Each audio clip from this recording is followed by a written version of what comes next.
It was supposed to be a fun night.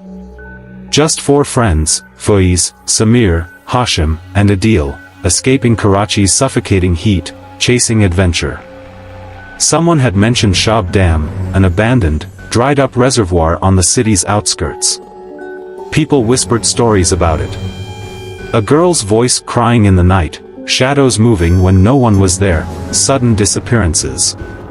But for these 4, it was just another urban legend. Something to laugh about. So they packed snacks, a speaker for music, and set off after midnight.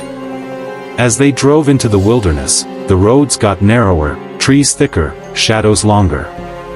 The wind had stopped entirely. The only sounds were their own laughter, though even that slowly faded as a strange stillness set in. They arrived around 2:15 a.m. The dam loomed ahead, cracked concrete and wild vines crawling up its structure.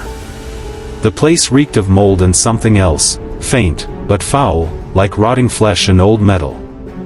"Smells like a horror movie," Hashim joked, trying to lighten the mood. "Exactly what we came for," Samir replied with a grin. They parked the car near the edge and began exploring, their flashlights piercing through the thick blackness. The reservoir was dry, the ground cracked, except for a spot in the middle where fresh, wet mud glistened. There, leading from the dam wall into the center, were barefoot footprints. Fresh ones. They froze. "Is someone already here?" Faiz whispered.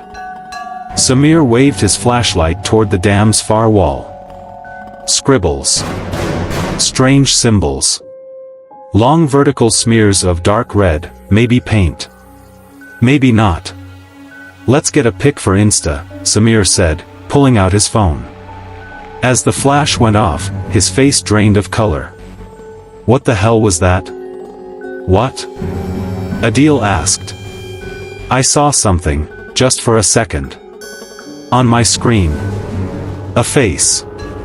Before anyone could react, Adil shrieked and collapsed, clutching his throat.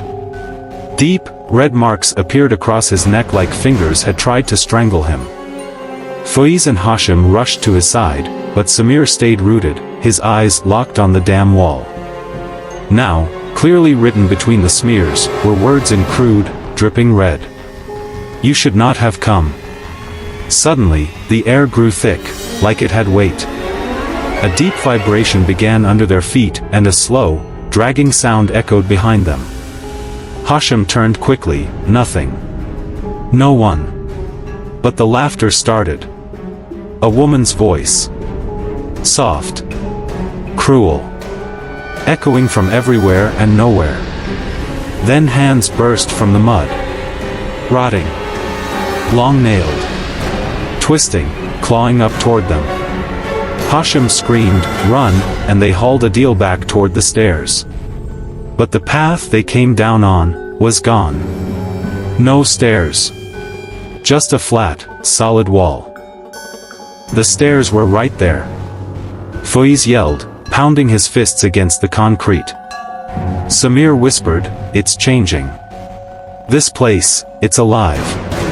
Suddenly, an opening appeared, a narrow gap in the concrete, wide enough for one. No one questioned it. They squeezed through, breathless, scraping against stone. On the other side, they emerged into darkness again, but the dam was behind them. Somehow, they'd made it back. But their car was gone.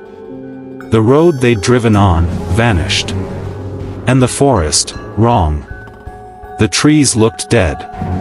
Twisted. The sky above had no stars, just a pale moon with a black halo. Faiz trembled. "This isn't the same place." Samir suddenly gasped and spun around. "Did you hear that?" Heavy breathing. Just behind them. Slow. Labored. Then, a hand, cold as ice, clutched Faiz's shoulder. He turned, nothing there. Then the voice, "You woke me. I'm coming with you." Hours later, only 3 of them returned to the city. Adil was never found. He hadn't wandered off. He hadn't gone missing. He had been taken. Samir stopped speaking. Locked himself in his room. Wouldn't eat. Wouldn't sleep. When his parents broke down the door 3 days later, they found him kneeling before his wall, scribbling the same blood-red symbols they'd seen at the dam. His phone screen was still lit. On it, the same face. Watching. Smiling. Faiz tried to return to normal, but something was wrong. Every night, exactly at 3:15 a.m., there would be 3 slow knocks on his window. Always 3. Always at the same time. When he finally dared to peek, he saw handprints on the inside of the glass. Hashim began sleepwalking. He was found multiple times outside in the dark, murmuring to someone who wasn't there. And always drawing. Always those symbols. One night, he was discovered at the foot of his building, his eyes wide open, his body broken. They said he jumped. Samir disappeared weeks later. No one knows where he went. But his apartment wall still bears the words, scratched deep into the plaster with fingernails. I said I'd come back. Some say Shab Dam is cursed. Others believe it's a prison for something ancient and hungry.